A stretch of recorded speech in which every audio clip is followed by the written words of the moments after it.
आप सभी लोगों को नमस्कार। और स्वदेशी चौपाल में भारतीय अर्थव्यवस्था एवं स्वदेशी विषय पर मैं आपके सामने अपने विचार को प्रस्तुत करने जा रहा हूं। जैसा कि हम सब लोग जानते हैं कि स्वदेशी का अर्थ होता है स्वयं की तकनीकी पर, स्वयं के प्रयास से, स्वयं के उपकरणों पर अपने ही देश में किसी वस्तु का उत्पादन करना, ये स्वदेशी वस्तुओं में आएगा।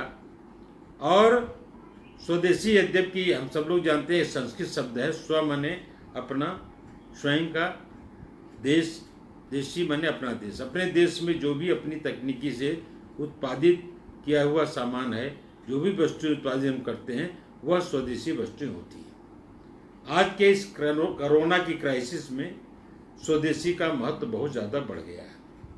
आज ही नहीं, जब जब देश में विपत्तियां आती हैं, क्राइसिस आती है, तब तब लोग स्वदेशी के बारे में चिंतन करते हैं। स्वतंत्रता प्राप्ति के पूर्व भी, जबकि यहाँ पर अंग्रेजों का अत्याचार चल रहा था, अंग्रेजी शासन था, उस समय हमारा जो आंदोलन था, महात्मा गांधी ने जो स्वतंत्रता संग्राम आंदोलन चालू किया, उसके पीछे भी एक अस्त्र के रूप में उन्होंने स्वदेशी का इस्तेमाल किया। स्वदेशी माने विदेशी वस्तुओं की होली जलाना, स्वदेशी वस्तुओं का इस्तेमाल करना, मैनचेस्टर और अंग्रेजों के माध्यम से जो भी ब्रिटिश कंट्रीज में जो उनके सामान बने थे उसका बहिष्कार करना, और चरखे का उपयोग, अपने यहाँ खादी ग्रामोद्योग में बनी हुई वस्तुओं का इस्तेमाल करना, ये सारी चीज़ें हमारे उस आंदोलन के एक मजबूत तंत्र थे।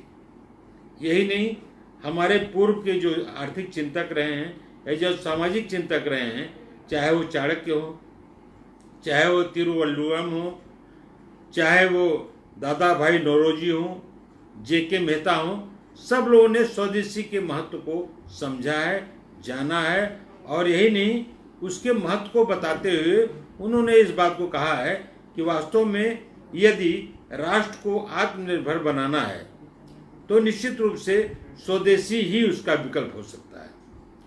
जो आपके विदेशी आयात होते हैं वो एक सप्लीमेंट्री हो सकते हैं, लेकिन एक मजबूत आर्थिक विकल्प नहीं हो सकते।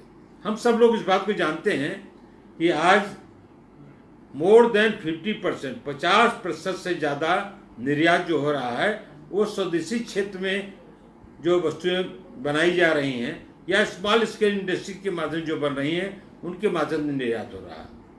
और यही नहीं, जो आज रोजगार दिया है उसमें से more than 70% small scale industry में एम्प्लॉयमेंट है। वर्ल्ड में जब भी क्राइसिस होती है, जैसे जब वर्ल्ड इकोनॉमिक क्राइसिस थी, उस समय हमारे लघु उद्योग क्षेत्रों ने ही हमारी अर्थव्यवस्था को एक मजबूत स्तंभ प्रदान किया था। मुझे अच्छी तरह से याद है कि जब पोलैंड के एक राजदूत यहाँ आए हुए थे तो उन्होंने बहुत स्पष्ट रूप से कहा कि भारतीय अर्थव्यवस्था को जो है मजबूत आधार देने वाला उनका लघु उद्योग है। और लघु उद्योग क्या है? लघु उद्योग हमारा स्वदेशी का ही एक अंग है। यहाँ पर जितने भी हैं, जैसे काशी में भी जो उद्योग चल रहे हैं वो स्वदेशी के ही मजबूत हुआ है। तो अब उसमें क्या है कि आज जैसे कोरोना ने हमें बहुत बड़ा वो दिया कि आज की एक क्राइसिस में भी अगर कोई काम आ सकता है, हम इस अर्थव्यवस्था को मजबूती प्रदान कर सकता है, वह स्वदेशी ही प्रदान करेगा। यही नहीं, हमारे पहले के साहित्यकारों ने समय समय पे इस बात को बहुत ज़्यादा जोर दिया है। काशी के ही पत्रकार थे बाबू हरिश्चंद्र, उन्होंने बहुत स्पष्ट रूप से किया था और कहा था अंग्रेज समय में कि अंग्रेज जब यहाँ के सामानों को, हमारे रॉ मटेरियल्स को लूट कर बाहर ले जाते थे, तो बहुत उन्होंने इस बात को कहा, लिखते हुए कहा कि हाँ, भारत की दुर्दशा देखने जाइए। उस एक पास देखा जाए, कुछ लोगों ने इस बात को कहा, ये उनका ये उनका आर्थिक ये उनका आर्थिक जो है सो एक प्रकार से साहित्यिक अभिव्यक्ति थी। तो इस तरह से स्वदेशी का महत्व बहुत ज़्यादा है, और इस महत्व को समझने के लिए हमें ये भी देखना पड़ेगा कि वास्तव में ये किस किस क्षेत्रों में ज़्यादा उपयोगी है। अब जैसे मैं बता दूं, स्वदेशी आपके राजनीति को प्रभावित करता है, स्वदेशी समाज को भी प्रभावित करता है, सामाजिक क्षेत्र को प्रभावित करता है, स्वदेशी बौद्धिक क्षेत्र को प्रभावित करता है, स्वदेशी हमारे अन्य जो हमारे नैतिक क्षेत्र को प्रभावित करता है। और अगर हम अपने पुराने साहित्य का अध्ययन करें, पुराने ग्रंथों का अध्ययन करें, वेदों पुराणों की चर्चा करें, तो उसमें स्वदेशी के महत्व को बहुत ही स्पष्ट रूप से दर्शाया गया है। और यही कारण है कि हम जब एक अपना आधार मजबूत स्तंभ बनाने जा रहे हैं तो हमें इस स्वदेशी को लेकर ही चलना पड़ेगा। ये चीज़ें जरूर हैं कि इसमें शोध की भी काफ़ी आवश्यकताएं हैं।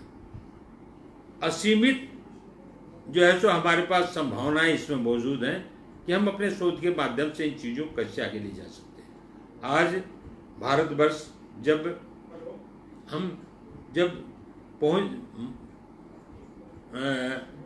चंद्रमा पर पहुंच रहे हैं, जब हम अपने जो है सैटेलाइट भेज रहे हैं उसमें स्वदेशी तकनीक का इस्तेमाल करके हम बहुत कुछ जोड़ सकते हैं। और यही कारण है कि हमें इस बारे में आज चिंतन करने का समय आ गया।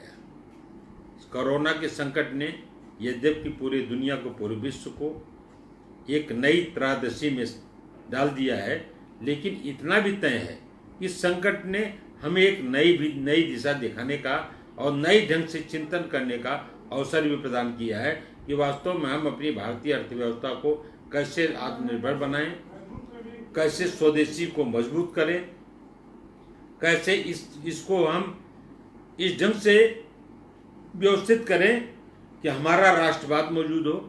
और ये सारी चीज़ें अगर रहेंगी तो निश्चित रूप से आगे बढ़ सकते हैं। आज हम देखते हैं, जब चाइना को देखते हैं, जब जापान को देखते हैं, स्विट्जरलैंड सहित अन्य देशों को भी देखते हैं, तो बहुत ऐसे देशों के उदाहरण हैं जिन्होंने अपने तकनीकों को इस्तेमाल करके और अपने रिसोर्सेज को इस्तेमाल करके एक बहुत मजबूत आर्थिक आधार बनाया है। हमें उनसे जलने की कोई आवश्यकता नहीं है, हमें उनसे विद्रोह करने की कोई आवश्यकता नहीं। हमें अपने आधार को उस बेसिस पर मजबूत बनाने की आवश्यकता है। और ये निश्चित तौर से है कि अगर हम उसको ठीक ढंग से ले चलें तो हमारा बेस तो कहीं उनसे बहुत ज़्यादा मजबूत बन सकता है। अब जैसे क्या है, ये स्विट्जरलैंड है। स्विट्जरलैंड में वो घड़ियाँ बनाते हैं, उसके हर पार्ट को जगह जगह घरों में डिवाइड कर देते हैं और उसके माध्यम से एक जगह असेंबल करके उन चीज़ों करते हैं। और स्विट्जरलैंड के बाकी घड़ियाँ बहुत ज़्यादा स्विट्जरलैंड पूरे विश्व में मशहूर थी, आज भी हैं, आज उनका महत्व है। जापान भी स्वदेशी तकनीक को अडॉप्ट करा है, चाइना ने तो पूरे विश्व को चैलेंज कर दिया है। तो हिंदुस्तान जो कि अपनी इस विशाल जनसंख्या का उपयोग इसमें करके बहुत कुछ चीज़ें हासिल कर सकता है। एक समय था जब हम अपने इस तकनीक के माध्यम से दुनिया के कई देशों में एक मजबूत पकड़ रखते थे। और यही नहीं, जब हम आर्थिक रूप से मजबूत होंगे तो हमारा सांस्कृतिक आधार ही मजबूत होगा। और यही कारण है कि हमारा जो व्यापार था जावा, सुमात्रा, इंडोनेशिया यहाँ तक था, तो हमारी संस्कृति भी वहाँ तक थी, हमारी सभ्यता भी वहाँ तक थी, हमारे विचार भी वहाँ तक जाते थे। तो आज आवश्यकता इस बात की है कि अगर हम राजनीतिक दृष्टि से मजबूत होना चाहते हैं, अगर हम सामाजिक दृष्टि से मजबूत होना चाहते हैं और सांस्कृतिक दृष्टि से मजबूत होना चाहते हैं, इस आर्थिक धरातल की मजबूती को हमें विशेष रूप से बल प्रदान करना पड़ेगा। हमारे संयोग से इस समय जो हमारे देश के प्रधानमंत्री हैं वो भी बहुत प्रगतिशील माइंड के हैं और उन्होंने एक बात तो स्पष्ट कहा है कि स्वदेशी और विशेषकर जो लोकल है लोकल को वोकल बनाने की बात कही है। ये क्यों कही है? इसलिए कही है कि आज की इस क्राइसिस में लोकल ने ही आपका साथ दिया है। हमारे जो पुराने समय में पहले गांव की जो स्वावलंबित अर्थव्यवस्था थी, उस स्वावलंबित अर्थव्यवस्था के जो पार्ट अब तक बचे हुए हैं, कहीं न कहीं से हमें बल प्रदान करते हैं। आज क्या है, जिस तरह से मजदूरों का जगह जगह से पलायन हुआ है, उसमें हमारा ये स्वदेशी और स्वावलंबन ही एक मजबूत आधार प्रदान कर सकता है। अब आज जैसे उदाहरण के तौर पर मैं बता दूं, अभी वेंटिलेटर्स जो हैं चाइना बना रहा है, चाइना के वेंटिलेटर्स अमेरिका ही मंगवा रहा है, यह जानते हुए भी कि ये कोरोना का वायरस वुहान से, चाइना से ही फैला पूरी दुनिया में। लेकिन चूंकि उसको इक्विपमेंट्स लेना है, ये उनकी मजबूरी है, इसलिए न चाहते हुए भी चाइनीज आइटम मंगवा रहे हैं। अगर हम इसको अपने ढंग से अपने देश में डेवलप कर सके तो निश्चित रूप से कल को हम इस पर अपनी पकड़ रखते हुए दुनिया के अन्य देशों को सप्लाई कर सकते हैं। बहुत पहले माननीय दत्तोपंत ठेंगड़ी जी ने 1974 में बनारस हिंदू यूनिवर्सिटी में एक लेक्चर दिया था। उन्होंने बहुत स्पष्ट कहा था, आज नहीं तो कल वो दिन आएगा जब अमेरिका जैसे देश भी भारत पर डिपेंडेंट हो सकते हैं, लेकिन कहाँ होंगे? स्वदेशी क्षेत्र में होंगे।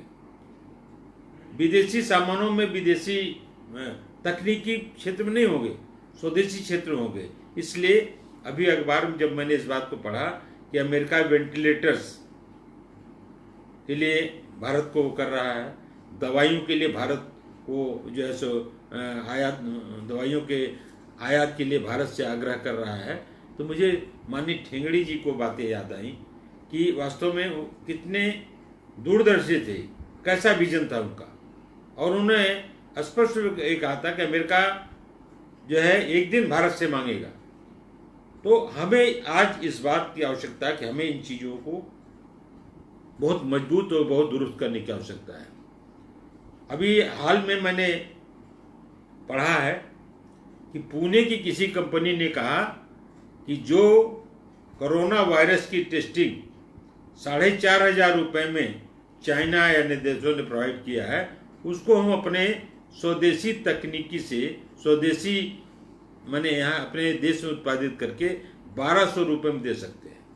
लेकिन चिप्स मुझे चाइना से लेना पड़ेगा। तो अब सवाल इस बात का है कि चिप्स हम चाइना से क्यों लेंगे? हम अपने यहाँ भी इसको डेवलप कर सकते हैं।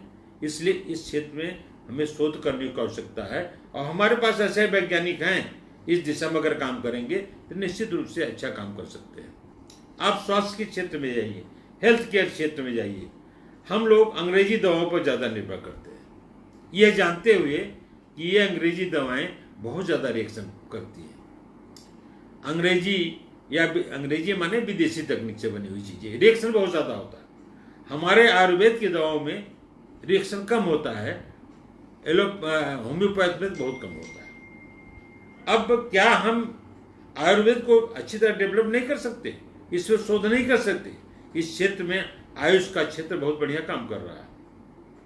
आज आवश्यकता इस बात की है हमारे इन चीज़ों को डेवलप किया जाए। मुझे अच्छी तरह से याद है, हमारे बचपन में जब हम लोग बीमार हुआ करते थे तो वैद्य जी आते थे और अपना जड़ी बूटी बना के दे देते थे और हम लोग ठीक हो जाते थे।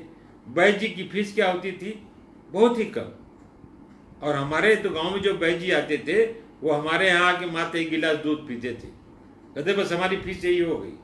और दवा के लिए कुछ पैसा बनाने के लिए दवा ले लेते थे और कहते थे इसका हम डबल डोज बनाएंगे, आप चूँकि कुछ पैसा खर्च कर सकते हैं। हमारे पिताजी कहते थे कि आप इतना पैसा खर्च कर सकते हैं, इसलिए हम इतना ले रहे हैं ताकि अन्य लोगों को दे सके। उस तरह के क्या है, और वो पूरे साइकिल से कई गांव में घूम करके वो हेल्थ केयर मैनेजमेंट को देख लेते थे। आज मैं देखता हूँ हर जगह स्वास्थ्य केंद्र तो जरूर है, गांव में भी स्वास्थ्य केंद्र है, डॉक्टर नज़ारत है। वहीं अगर वैद्य जी इस तरह से लोग होते तो निश्चित रूप से उसका सही ढंग से इलाज हो सकता था।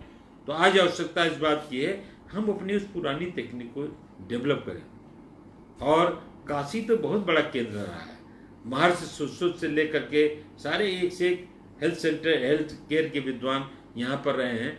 और आप सबको आश्चर्य होगा जानकर, उससे बहुत लोग जानते हैं इस बात को, कि पहला ऑपरेशन जो विश्व का था वो बनारस भारत हुआ था और बनारस में हुआ था। और यही नहीं, हेल्थ क्या, वर्ल्ड हेल्थ ऑर्गेनाइजेशन ने जो स्वास्थ्य की परिभाषा दी है उसमें परिभाषा में अब सम्मिलित जाके किया है। हालांकि सेकुलरिज्म नाते नहीं सम्मिलित कर रहे थे कि जो आदमी, जैसे पहले क्या था, जो देखने में स्वस्थ हो, जो फिजिकली फिट हो, वो कैसा हो, जिसका स्वास्थ्य ठीक हो, देखने में ठीक हो, लेकिन उसके साथ साथ अब क्या है, मेंटली फिट हो। अब कह रहा है जो बौद्धिक रूप से, कल्चरली जो फिट हो, वो स्वस्थ व्यक्ति माना जाएगा।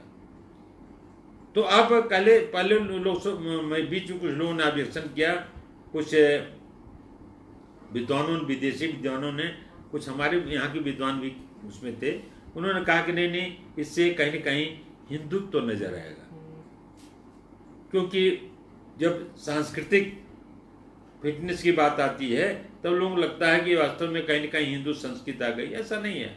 अरे हमारी संस्कृति तो सार्वभौम है, सर्वे भवन्तु सुखिनः सर्वे सन्तु निरामय का संदेश देती है। हम संकीर्णता में नहीं जीते, हम हमेशा ब्रॉड माइंड होकर काम करते हैं, पूरे विश्व के कल्याण के लिए काम करते थे। एक बार मैंने पढ़ा, विवेकानंद जी जा रहे थे जापान, और उनके साथ हवाई जहाज में जमशेद जी टाटा भी बैठे थे। और उन्होंने जमशेद जी टाटा से कहा इस बात को कि आप इस स्वदेशी तकनीकी को आगे बढ़ाइए, पूरे विश्व में आप छा जाएंगे। और टाटा ने इस बात को कहा कि हाँ, ये बात सही कह रहे हैं आप, कि इसमें अगर कुछ क्षेत्र में काम किया जाए तो बहुत कुछ हो सकता है। उनका ये संवाद हमने किसी पुस्तक में पढ़ा इस बात को। तो हमारे जो पुराने लोग हैं, हमारे जो पूर्वज हैं कह सकते हैं, उन्होंने इस दिशा में बहुत जबरदस्त चिंतन किया है।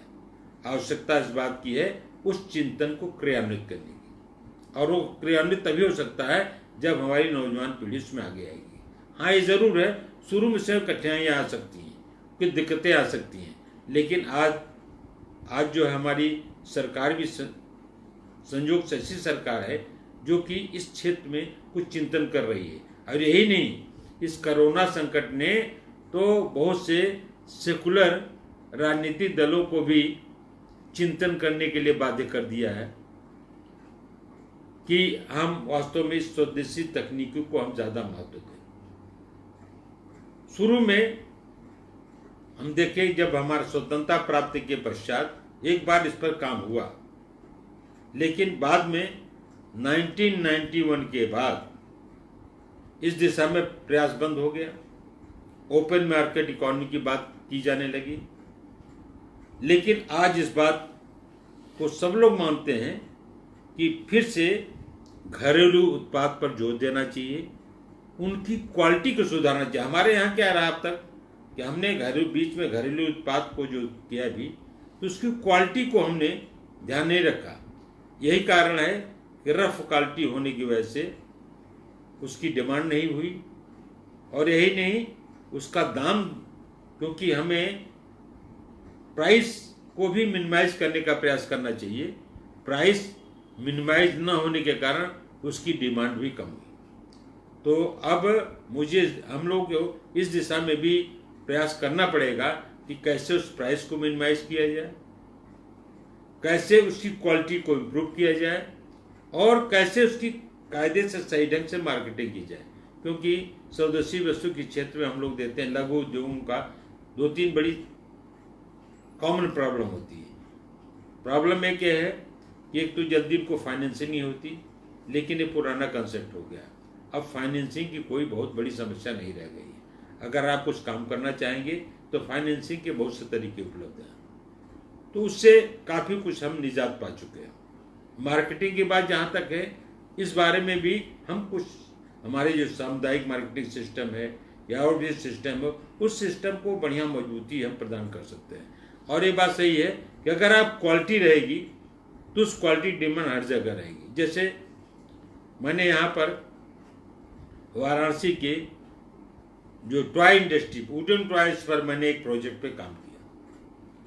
वहाँ जाके आपके खुजबा और नवाबगंज एरिया में वुडन टॉयज पर मैंने उत्पादन होता है।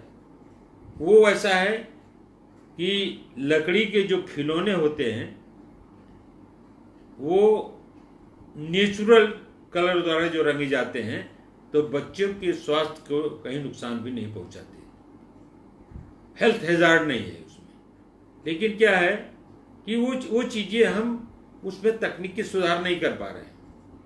तो आज आवश्यकता इस बात की है उस पर हम अपना गहन अध्ययन करें, उसको थोड़ा टेक्निकली कैसे वो कर सकता है। और मुझे पूरा विश्वास है कि अपने स्वदेशी माध्यम से हम चीन की मार्केट में भी प्रवेश कर सकते हैं। लेकिन दो ही चीज़ करना पड़ेगा, एक तो क्वालिटी, दूसरा प्राइस। इन दोनों पर हमें विशेष ध्यान देना पड़ेगा, क्योंकि ये चीज़ें जब होंगी तभी हम मार्केट को पेनिट्रेट कर सकते हैं। मार्केट पेनिट्रेट करने के लिए अपनी क्वालिटी को मजबूत करना बहुत ज़रूरी है। और सरकार हर तरह सुविधाएं देती है, लेकिन एक चीज़ मेरा सरकार को भी सुझाव है। सुझाव ये कि जैसे बहुत पहले, अभी तो ऐसा चीज़ें बहुत बदल गई हैं। बहुत पहले होता क्या था, जैसे मान लिया सरकार ने लोन दे दिया, अब लोन दिया किसी विशेष कार्य के लिए, उसका उपयोग होगा दूसरे कार्य में। और जब उसके बाद जो घाटा होने लगा तो लोन लेने वाला व्यक्ति, जो ऋण लिया हुआ व्यक्ति है, वो अपनी अन्य चुराने लगता है, नॉन पेमेंट हो जाता है, फिर उसकी संपत्ति को नुकसान होता है, फिर आत्महत्या तक हो जाती है। तो इन चीज़ों को सुधारने के लिए मेरा एक सुझाव स्पष्ट रूप से ये है कि लोन जो आप दें जिसको, आप उसको ये भी बताएं कि वास्तव में इसका सदुपयोग कैसे करेगा। न क्या है कि ज्ञान के अभाव में उसका दुरुपयोग हो जाता है, वो ना चाहते हुए भी दुरुपयोग हो जाता है। इसलिए इस दिशा में हमें विशेष काम करने की आवश्यकता है। और अगर हम काम करेंगे तो निश्चित हमारे पास तो ऐसे लोग हैं जो बहुत बढ़िया काम कर सकते हैं। क्या कारण हमारे यहाँ का गया हुआ व्यक्ति विदेशों में, वही व्यक्ति बढ़िया काम कर सकता है और अच्छा रिसर्च भी कर सकता है, उत्पादन के क्षेत्र में भी बहुत बढ़िया कंट्रीब्यूशन करता है, अपने देश में क्यों नहीं कर सकता है? इसलिए कि हम रिसोर्सेज नहीं दे पाते। इसलिए आवश्यकता इस बात की है कि हम रिसोर्सेज उपलब्ध कराएं। इसमें सरकार की भी बहुत भूमिका है। और मुझे पूरा विश्वास है कि अगर हम ये काम कर लेंगे तो हम जो हमारा माननीय प्रधानमंत्री जी का वो है कि हम अपनी इकॉनमी को 5 खरब डॉलर की इकॉनमी बनाने में सफल होंगे। तो मेरा तो अपना मानना है कि अगर स्वदेशी को कायदे से डेवलप किया जाए, कायदे से सही किया जाए, तो 5 खरब डॉलर तो छोड़िए, हम उससे भी ज़्यादा आगे जा सकते हैं। क्योंकि जब हम more than 50% export through small scale करते हैं, मोर देन 70% पॉपुलेशन को एम्प्लॉयमेंट लघु क्षेत्रों में दे सकते हैं, तो हम अपनी अर्थव्यवस्था को क्यों नहीं इसके माध्यम से सुधार सकते। इसलिए इस क्षेत्र में बहुत कुछ काम करने की आवश्यकता है। और आज ये एक पास देखा जाए, कई बार होता ना, आदमी अपॉर्चुनिटीज़ को बदल सकता है। आज जो परिस्थितियां हैं, ये इन परिस्थितियों में, कोरोना की परिस्थिति में, हम इस अपॉर्चुनिटीज़ को हम इस तरह से, जो कैलेमिटी है, इस कैलेमिटी को अपनी अर्थव्यवस्था को सुधारने की अपॉर्चुनिटी में कन्वर्ट कर सकते हैं। और उसके लिए ये ज़रूर है कि हम बहुत माउंटली सोचें कि हमारी क्या क्या दिशा है। जैसे क्या है, हमारे बहुत पहले महात्मा गांधी से लेकर इसके पहले महात्मा गांधी ने भी स्वतंत्रता संग्राम आंदोलन में बहुत स्पष्ट कहा था कि स्वदेशी स्वच्छता और स्वराज, ये सब एक दूसरे के इंटरलिंक्ड है। और यही नहीं, उन्होंने जो हिंद स्वराज में 1909 में हिंद स्वराज में लिखा कि मशीनीकरण हमारे देश के लिए बहुत ही घातक आगे सिद्ध होगा,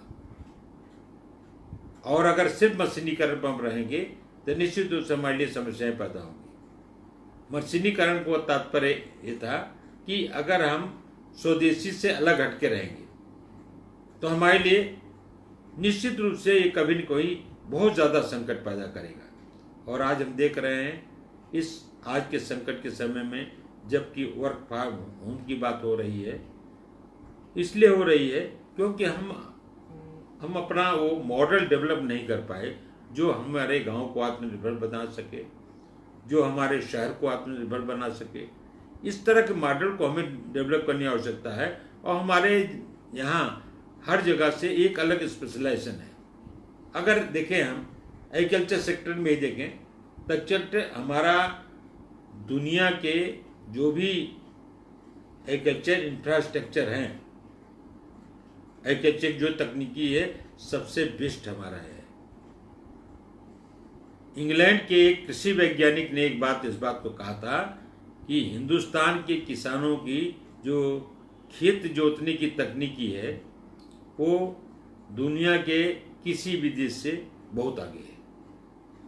हमारा जो किसान कहता था कि गेहूं का खेत कब तैयार माना जाएगा, जब एक घड़े में पानी भर करके और सर के ऊपर से उठाकर उसको पटक दीजिए और घड़ा न फूटे, तो इसका मतलब आपका गेहूं का खेत कायदे से तैयार है। हमारे यहाँ जुताई का सिस्टम भी ऐसे था और उसमें उत्पादन भी उस ढंग से होता। आज आवश्यकता इस बात की है कि हम अपनी उस तरह की तकनीक को डेवलप करें। आज क्या है, जो आप अंग्रेजी खाद का इस्तेमाल कर रहे हैं, इससे हमारी उत्पादन क्षमता भी कम हो रही है। अब पुनः हम उसको दूसरी तरह लौट रहे हैं। दुनिया के बहुत देश रिवर्ट हुए। आवश्यकता इस बात की है हम इस बारे में चिंतन करें, शोध करें, कार्य करें और निश्चित रूप से वो करें कि हमारा क्या उद्देश्य होना चाहिए और किस तरह से हमें इसको ले चलने की आवश्यकता है। अब ग्लोबलाइजेशन है। ग्लोबलाइजेशन के स्थान पर हमें अपनी अंदरूनी मार्केट को ज़्यादा मजबूत करना पड़ेगा। ग्लोबलाइजेशन में उसे फायदा होता है जो आर्थिक रूप से, जो उत्पादन के क्षेत्र में मजबूत होता है। चाइना ने भी ग्लोबलाइजेशन को अडॉप्ट किया, लेकिन चाइना ने अपनी शर्तों पर अडॉप्ट किया। जो विदेशी कंपनियां उन्होंने शुरू में बुलाया, उनको अपनी शर्तों बुलाया, उनकी शर्तें न मानकर अपनी शर्त मनवाया। हमने क्या किया, हम उनकी शर्तों पर गए। और यही कारण है कि आज एक कंज्यूमर क्षेत्र हमारे पास हैं, बाकी लेकिन भारी उद्योग के क्षेत्र में, इस तरह का क्षेत्र में हमारे पास विदेशी कंपनियां बहुत कम हैं। तो हमें हमारी आवश्यकता क्या थी, हम भारी उद्योग क्षेत्र में उनसे जो हमारे पास जो तकनीकी नहीं है उसको लें। अपनी तकनीकी मेरे पास है ही कंज्यूमर आइटम के लिए, उसके लिए हमें क्या जरूरत है। तो उसका क्या हुआ कि 1991 में जो ग्लोबलाइजेशन हुआ, उसमें हम जहाँ इकोनॉमिकली, जहाँ हम इंडस्ट्रियली साउंड होना चाहिए, वहाँ पर हम विश्व के जो है देश थे, उनके हम मार्केट बन गए। और उसका दुष्परिणाम हुआ कि हमारा यूज ज़्यादा होने लगा। आज आवश्यकता इस बात की है, इस बारे में पुनः चिंतन किए। इस स्वदेशी जागरण मंच के संस्थापक का भी यही विचार था कि हम बाजार न बने, हम दुनिया को देने वाला बने, लेने वाला नहीं। हम दें कुछ अपने। आज अगर हम इस बात में चिंतन करें तो एक वह दिन दूर नहीं जब भारत पूरे विश्व को एक नई दिशा देने का काम करेगा। इसलिए मैं पुनः इस बात को बहुत ही मजबूती से, बहुत जोरदार ढंग से कहना चाहता हूँ कि वास्तव में हमें अपने स्वदेशी को, अपने स्वावलंबन को, अपने स्वराष्ट्र को अपनी स्वदेशी तकनीकी को मजबूत करना पड़ेगा, उसमें शोध करके कुछ नई नई चीज़ें डेवलप करना पड़ेगा। हमें जानते हैं इससे हम काम करें तो निश्चित रूप से हम बहुत आगे बढ़ेंगे। और इस कोरोना के संकट में हमारे स्वदेशी जो भी वस्तुएं हैं उसी ने हमें इस संकट की घड़ी में काम दिया है। ये बहुत साधारण सी बात है। अगर इम्यूनिटी डेवलप करना है तो लोगों ने कहा, सारे लोगों ने कहा, इवन कुछ अंग्रेजों ने सलाह, माने जो इंग्लिश शोधकर्ता थे उन्होंने कहा कि जो मूल्य ये है गुरुच, चाहे नीम पे गुरुच हो, नीम पे चढ़ी हुई, चाहे बेल के पेड़ पे चढ़ी हो या किसी पेड़ पे चढ़ी हुई, लतर है, गुरुच है, आप 4 इंच उसका काट करके और 1 गिलास पानी को में डाल के खौला के आधा गिलास करके पी जाइए, आपकी इम्यूनिटी डेवलप होगी। पहले वैद्य जी लोग बताते रहते थे, लेकिन हम लोग ध्यान नहीं देते थे। आज पुनः कोरोना का इलाज कोई नहीं मिल रहा है तब फिर से उसी लोग आ रहे हैं कि prevention is better than cure. ये कंसेप्ट तो हमारा बहुत पुराना है, ये हमारा बहुत पुराना कंसेप्ट है। और उसी कंसेप्ट को आज जबकि कोई विकल्प नहीं रह गया है, हमारा एक कंसेप्ट काम कर रहा है। आज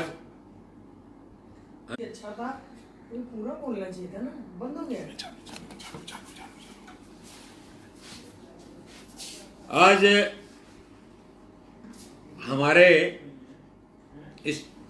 हमारे जो स्वदेशी चिंतन, स्वदेशी व्यवस्थाएं हैं, हमारी अपनी सांस्कृतिक जो व्यवस्थाएं हैं, उसको दुनिया के विकसित देश भी अडॉप्ट कर रहे हैं।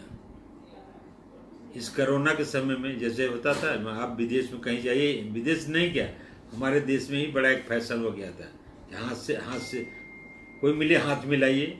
देहातों में भी हमारे जो है सो जो नौजवान हैं बड़ी तेजी से एक दूसरे से हाथ मिलाते थे। आज दुनिया का सबसे विकसित देश और सबसे इकोनॉमिकली स्ट्रांग देश, सैनिक रूप से सबसे मजबूत देश, अमेरिका का राष्ट्रपति नमस्ते कहता है। यही नहीं, अन्य सारे लोग, ऑस्ट्रेलिया का प्रधानमंत्री नमस्ते कहता है, और भी दुनिया के सारे देश जान रहे हैं कि हमारे नमस्ते, अगर नमस्ते किसे कहिए तो सब लोग ये जान जाएंगे इसका मतलब भारतीय अभिवादन का तरीका है। हमारी अपनी एक ये इसका मतलब ये है, इससे सिद्ध होता है कि हमारे यहाँ इस दिशा में काफ़ी शोध हो चुके हैं पहले से ही, और उन्होंने एक सिस्टम डेवलप कर दिया कि क्या होना चाहिए, हमारी लाइफ स्टाइल किस तरह से होनी चाहिए, जीवन पद्धति किस तरह से होनी चाहिए। अब सफाई, स्वच्छता, हमारे यहाँ स्वच्छता में कहीं छुआछूत नहीं थी। अगर छुआछूत रही होती तो भगवान राम सबरी का जूठा पैर नहीं खाते। हमारे यहाँ तो आर्थिक चिंतन का तरीका ही लगता। युद्ध भी जो होता था बहुत कॉस्टली नहीं होता था। आप सोचिए कि राम और रावण का युद्ध कितना इकोनॉमिकल था।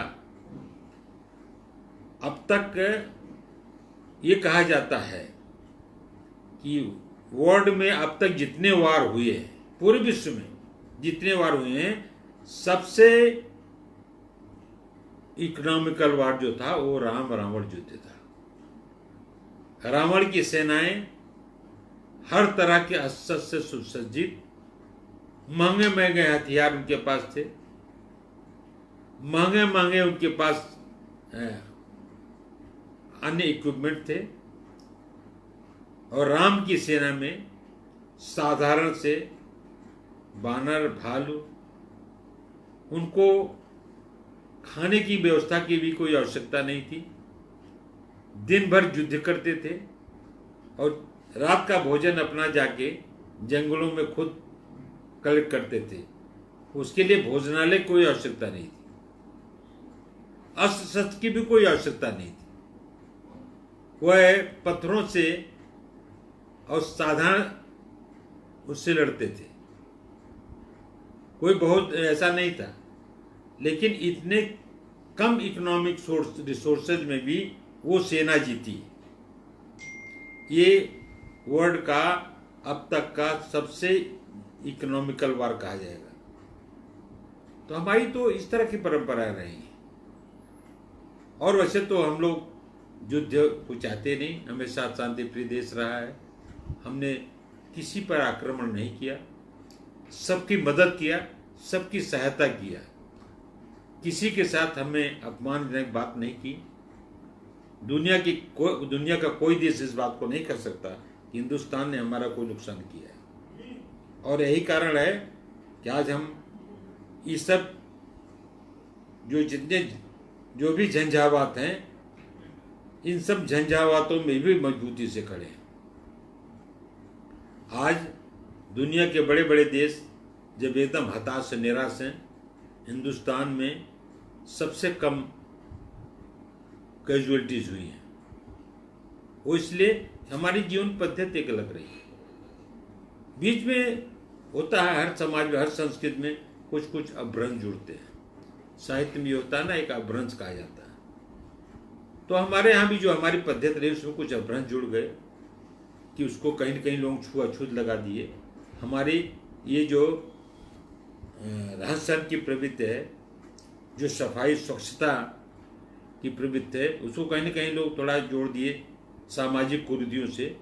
तो आज आवश्यकता इस बात की है कि बीच बीच जो सामाजिक कुरीतियाँ हमारे संस्कारों में आ गई, इनको भी दूर करने की आवश्यकता है। मनुष्य में कोई भेदभाव नहीं, हमें सबके बारे में चिंतन करना चाहिए। हमारे यहाँ समाज में ऐसी व्यवस्था है कि पशु पक्षी तक की चिंता करते हैं। आप देखते होंगे, हमेशा टीवी में आता है, जब ग्रहण लगता है तो टीवी में जो भी आते हैं बताने वाले, जो हमारे एक्सपर्ट लोग कहते हैं कि आप पशुओं को कर दिए, ये गाय के लिए ग्रास कर दीजिए, ये कौवे को खिलाइए। ये सारी चीज़ें समाज में हैं, हर आदमी के लिए वो करता है, पूरे जीव जंतु के लिए करता है। जैन धर्म में आप देखिए, वो इतना बचा के चलते हैं कि चींटियाँ भी दब न जाएं। और आप सोचिए, जैन मुनि को अपने पूरा एकदम नाक में सब में पट्टी बांधे रहते हैं। तो आप ये देखिए कि आज तो पूरे विश्व में हर जगह हर लोग वही कर रहे हैं। मैंने उसमें उन्होंने क्या था भाई कि उनके नाक में कोई जीव जंतु गलती से नहीं चला जाए, मुंह में न चला जाए, कहीं हिंसा न हो जाए। तो हमारा तो अहिंसा का शुरू से प्रवृत्ति रही है। और हमारी जो स्वदेशी पद्धति है, उत्पादन पद्धति है, वो भी अहिंसा कर रही है। तो इसलिए आवश्यकता इस बात की है कि इस तरह, क्योंकि आगे इस तरह संकट और आगे आ सकते हैं। कौन जाने भविष्य में और कोई ऐसी कैलेमिटी आ जाए, ऐसी कोई और अव्यवस्था पैदा हो जाए। अभी एक चीज से हम उबर नहीं पा रहे हैं, दूसरा चीज आ सकता है। इसलिए हमें इस बारे में बहुत ही माइंडली ऑब्जर्व करना पड़ेगा, चिंतन करना पड़ेगा, और स्वदेशी को हमें फिर से मजबूत करने की आवश्यकता है। और इतना मजबूत किया जाए कि फिर इसको हम लोग छोड़ें ना। क्योंकि अगर फिर छोड़ते हैं, फिर दूसरी चीज कोई पकड़ते हैं, कंफ्यूज रहता है मामला, तो सारी चीजें गड़बड़ हो जाएंगी, अव्यवस्थित हो जाएंगी। इसलिए आवश्यकता इस बात की है कि हम अपनी अर्थव्यवस्था को मजबूती अगर प्रदान करना चाहते हैं, हमें स्वदेशी को मजबूती प्रदान करना पड़ेगा। हम अपनी अर्थव्यवस्था को अगर आगे ले जाना चाहते हैं तो स्वदेशी का बेस देना पड़ेगा। हम अपनी अर्थव्यवस्था को पूरे विश्व में एक मजबूत अर्थव्यवस्था इस्टेब्लिश करना चाहते हैं, तो अपने स्वदेशी तंत्र को ज़्यादा से ज़्यादा मजबूत करना पड़ेगा। अपने इस शोध कार्य इसमें हमें शोध कार्य करना पड़ेगा। आज पूरी दुनिया आयुर्वेद का लोहा मानती है, आयुर्वेद को महत्व दे रही है, लेकिन आयुर्वेद क्यों कमजोर पड़ रहा है? क्योंकि हम उस दिशा में उतना शोध नहीं कर पा रहे हैं। इसलिए इसमें क्या है, हमारे जो आयुर्वेद के क्षेत्र में जो कार्य करने वाले बंधु हैं, जो डॉक्टर हैं, जो फार्मासिस्ट हैं, ये जो वैज्ञानिक काम कर रहे हैं, उनके इस विषय में काम करना चाहिए कि वास्तव में हम किस ढंग से करें जो कि थोड़ा सा इसको आधुनिक तकनीकी भी प्रदान करें। स्वदेशी मतलब ये थोड़ा होता है पुरानी चीज़ें, स्वदेशी में आधुनिक तकनीकी के माध्यम से हम कर सकते हैं, अपन तकनीक डेवलप करें। कुछ लोग कंफ्यूज हो जाते हैं, स्वदेशी में तकनीकी नहीं होता, ऐसा नहीं, स्वदेशी में देख से एक तकनीक होती है और इतनी ज़्यादा अच्छी तकनीकी होगी कि आप सोचिए यहाँ से बैठे बैठे आप बिना मोबाइल की, बिना उसके आप अमेरिका और बाकी किसी देश में बात कर सकते हैं। हमारे यहाँ तो शुरू में पुष्पक विमानों के आविष्कार और ये सब चीज़ें था। हमारे तो जितने ऋषि मनीषी थे वो एक जगह से दूसरी जगह उड़ के पहुँच जाया करते थे,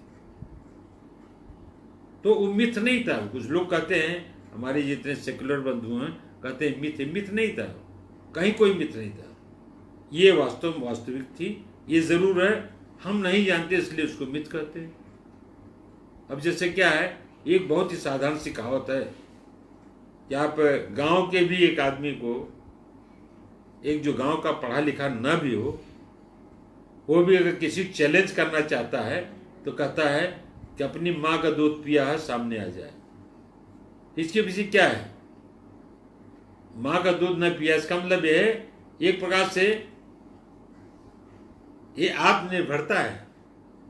एक प्रकार से ये जानता है कि वास्तव में माँ के दूध का कितना महत्व होता है, उसमें कितने तत्व होते हैं। डॉक्टर भी कहते हैं कि बच्चे के लिए सबसे महत्वपूर्ण माँ का दूध, अगर वो न उपलब्ध हो किसी कारणवश तो जो है गाय का दूध होना चाहिए, और गाय में एक गाय का दूध सबसे जरूरी है। 2, 4, 10 गायों का डेयरी टाइप वाला नहीं, एक गाय का दूध दीजिए, नहीं हो तो कोई बात नहीं, लेकिन गाय का दूध जरूर होना चाहिए। क्यों? तो उसकी कुछ विशेषताएं होती हैं। उसी तरह से ये जो चीजें हैं, स्वदेशी का हमारा अपना जो कंसेप्ट है वो बड़ा डिफरेंट है। उस कंसेप्ट का चैलेंज, उस चैलेंज का विकल्प पूरे विश्व में कहीं नहीं है। इस बात को जिस दिन हम समझ जाएंगे उस दिन निश्चित रूप से हम आगे वो करेंगे। इसलिए सुबह से शीघ्रम, जितनी जल्दी हो सके अपनी शक्ति को हम पहचानें और उसको हम डेवलप करें। आज आवश्यकता इसी बात की है। आज की इस अवसर पर मैं निचंद शब्दों के साथ अपनी बात को समाप्त करता हूं और आशा करता हूं कि जो लोग भी सुन रहे होंगे इस स्वदेशी, अपने स्वदेशी स्वाभिमान, स्वदेशी अर्थव्यवस्था को आगे बढ़ाने में उनका जितना भी सहयोग हो सकेगा अपना सहयोग करेंगे। आप सबको बहुत बहुत धन्यवाद। नमस्कार सर।